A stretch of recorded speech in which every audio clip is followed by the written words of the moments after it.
आदरणीय श्रोतागण, देखिए आज आयुर्वेद संबंधी एक महत्वपूर्ण विषय पर आपके साथ जानकारी साझा करने जा रहे हैं।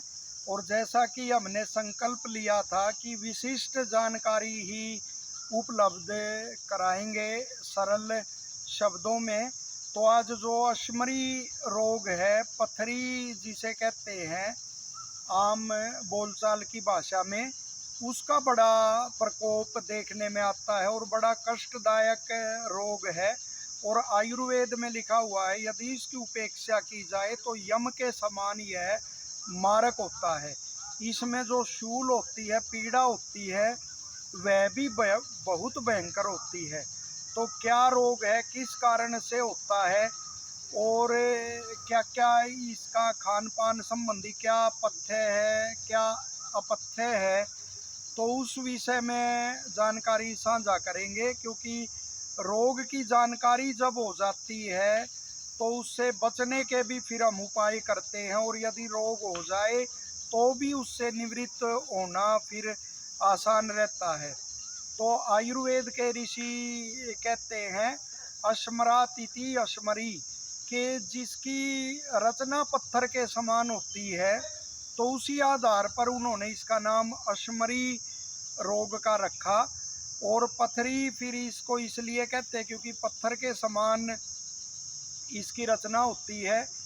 और महर्षि चरक कहते हैं कि जब जो वस्ती होती है तो उसमें जो शुक्र होता है, या वृक्क में यानी किडनी में जो मूत्र होता है, और पित्ताशय में जो पित्त होता है, जब विगुण हुआ वायु इनमें से किसी को सुखा देता है, यानी दूषित प्रकोपित हुआ वायु इनमें से किसी को सुखा देता है, तो फिर अश्मरी की उत्पत्ति होती है। और महर्षि सुश्रुत लिखते हैं कि इसमें जो श्लेष्मा है वो भी समवायी कारण है, वो भी आश्रित इसमें होता है। और वो लिखते हैं कि वस्ती में जब ये जो मूत्र और श्लेष्मा होता है, जब पित्त और वायु उसको सुखा देते हैं इनको, तो अश्मरी की उत्पत्ति होती है। और इसका कारण क्या होता है, देखिए इसमें मुख्य कारण क्या होता है, जब मूत्र की जो तरलता है वो कम हो जाएगी और उसका घनत्व बढ़ जाएगा, तो समझो यह रोग उत्पन्न होने का कारण है, मुख्य चिन्ह है। जब मूत्र में आधुनिक उसमें कहो तो यूरिक अम्ल जो होता है और फास्फेट के जो कण होते हैं उनकी वृद्धि उसमें हो जाती है, तो ही है वातज पितज कफज और शुक्र की शुक्राश्मरी जिसको वो बोलते हैं, वो उत्पन्न होती है। और इसके उसके अनेक कारण फिर हैं, जैसे अत्यधिक परिश्रम करना, अत्यधिक धूप का सेवन करना, और उलट भी इसके कारण हो सकता है जैसे दिन में सोना। ये ध्यान रखिए आप, दीवा मास वापसी के दिन में नहीं सोना, ये आयुर्वेद में बिल्कुल इसका जगह जगह वर्णन आता है। कुछ बालकों के लिए या रोग आदि में कोई ऐसी अवस्था में या ग्रीष्म ऋतु में थोड़ा दिन में सोने का विधान है, वरना दिन में नहीं सोना चाहिए। साथ ही लिखा है कि नमक के पदार्थ, नमकीन पदार्थ अधिक खाना या क्षार का प्रयोग अधिक करना। देखिए क्षार इसकी चिकित्सा में भी प्रयोग करते हैं, लेकिन क्षार का अधिक प्रयोग करना भी इसका कारण है। जो ये कोल्ड ड्रिंक्स आदि जो ज़्यादा सेवन करते हैं, तो उससे भी यह होता है। चाय का अधिक सेवन करना या मद्य आदि का जैसे अधिक सेवन करना, मिठाई का अधिक सेवन करना, तो और अन्य इसका जो प्रमुख कारण है वेगों को रोकना, जैसे मलमूत्र के वेग को रोकना, उससे भी फिर यह होता है। और महर्षि सुश्रुत लिखते हैं कि शुक्र के वेग को रोकने से भी यह होता है। तो आयुर्वेद के ऋषि जगह जगह ब्रह्मचर्य की महत्ता बताते हैं। यदि आपके विचार शुद्ध नहीं है और शुक्र अपने मार्ग से च्युत हो गया है और वो बाहर नहीं निकल पाया है, क्योंकि विचार जब अशुद्ध होंगे, शुक्र निश्चित तौर पे अपने मार्ग से, वो अपने स्थान से च्युत होगा, और वो अंडकोश में जो मूत्र नली है बीच में, उसमें अपना स्थान वो बना लेगा और वहाँ वायु उसको सुखाएगी, तो उससे भी फिर अश्मरी की उत्पत्ति होगी।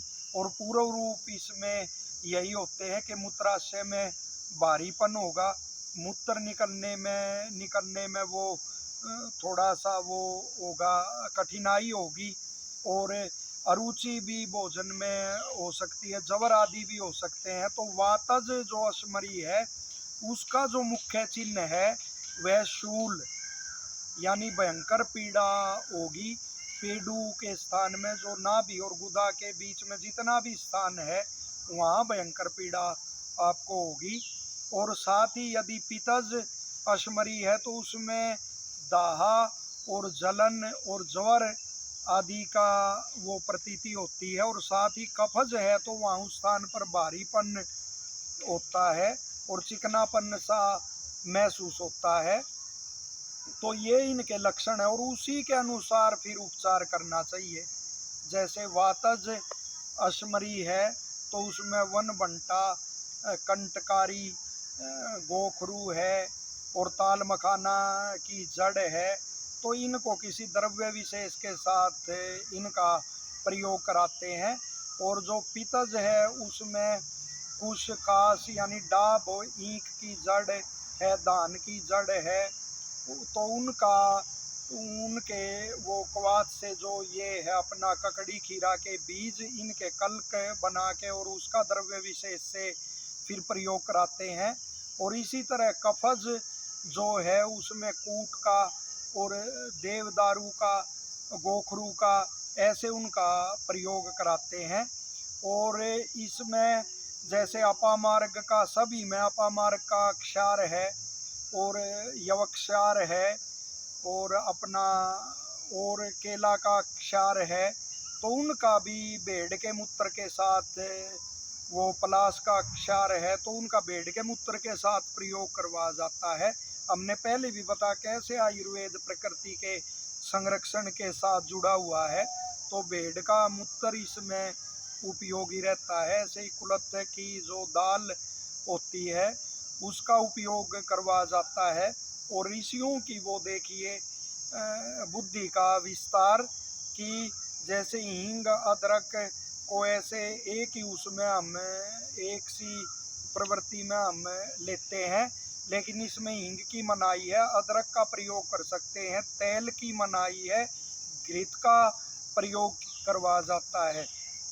कुछ योग तो हमने ये बताए, इसमें घृत के साथ ही उनके सेवन का या दही के साथ उनके सेवन का लिखा हुआ है। साथ ही दूध पर्याप्त मात्रा में लेना चाहिए, नारियल खजूर आदि का प्रयोग कर सकते हैं मौसम के अनुसार। और चौलाई का शाक भी बड़ा उत्तम इसमें रहता है।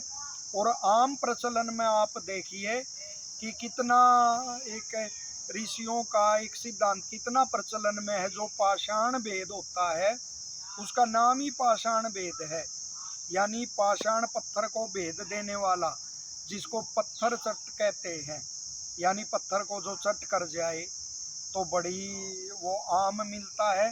तो उसके भी आप दो पत्ते कुचल कर और उसमें पानी में भिगो के आप रखें, शाम को भिगोया सुबह पी लिया पानी वो छान करके, और ऐसे ही शाम का भिगोया हो, सुबह सुबह का भिगोया हुआ शाम को पी लिया, वो भी बड़ा अच्छा काम करता है। गोखरू का बड़ा अच्छा कार्य इसमें होता है।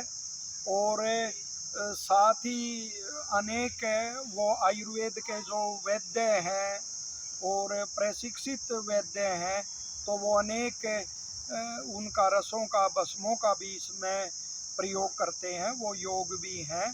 तो इसमें विशेष आप ध्यान ये रखें कि जो तरल पदार्थ होते हैं जैसे दूध का पर्याप्त मात्रा में सेवन करना चाहिए, दूध का और पानी आदि का, नींबू की शिकंजवी का भी, जो बिजोरा नींबू होता है उसकी शिकंजवी का, तरल पदार्थ का किसी न किसी रूप में सेवन करें। और मैथुन का भी इसमें निषिद्ध होता है। और आरंभ में ही यह रोग साध्य होता है, फिर वर्ष भर के बाद यह फिर बड़ा कष्ट साध्य हो जाता है, या पथरी का आकार मात्रा उसकी बढ़ने में। और बच्चों में जो वातज पित्तज कफज जो दोष के अनुसार असमरी है उनकी उत्पत्ति होती है, और उनमें शल्य क्रिया भी आसान रहती है।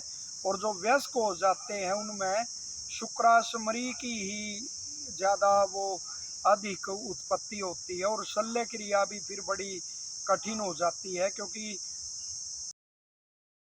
मर्म जो है उनमें से होकर गुजार कर वो पथरी को निकालना पड़ता है, या किसी जैसे पित्ताशय आदि को वो हटाने का वो है विधान वो करना पड़ता है। तो वो ऋषियों ने उसको बड़ा कलिष्ट माना है। और फिर देखा गया, फिर इसकी यदि कोई स्थान ऐसा वो निकाला नहीं गया और वहाँ फिर उत्पत्ति इसकी देखी जाती है। तो ये जो इसके कारण हैं, जैसे वेगों को तो बिल्कुल धारण न करें, साथ ही या तो कफ को अधिक बढ़ाने वाले, या वात को अधिक बढ़ाने वाले, या पित्त को अधिक बढ़ाने वाले वो पदार्थों से, उनके सेवन से और उससे बचना चाहिए। और ये ध्यान रखना चाहिए कि मूत्र वो तरलता में और सही मात्रा में आ रहा है, तो इस रोग से बचा जा सकता है। आशा है ये जानकारी आपको उपयोगी लगेगी, और लोकहित में आप इसे साझा करेंगे। और वो हम ज़्यादा वो नहीं कहते, लेकिन ऐसी महत्वपूर्ण जानकारियाँ जब साझा करते हैं तो आपसे निवेदन भी है कि इसको चैनल को भी सब्सक्राइब आप करेंगे। धन्यवाद।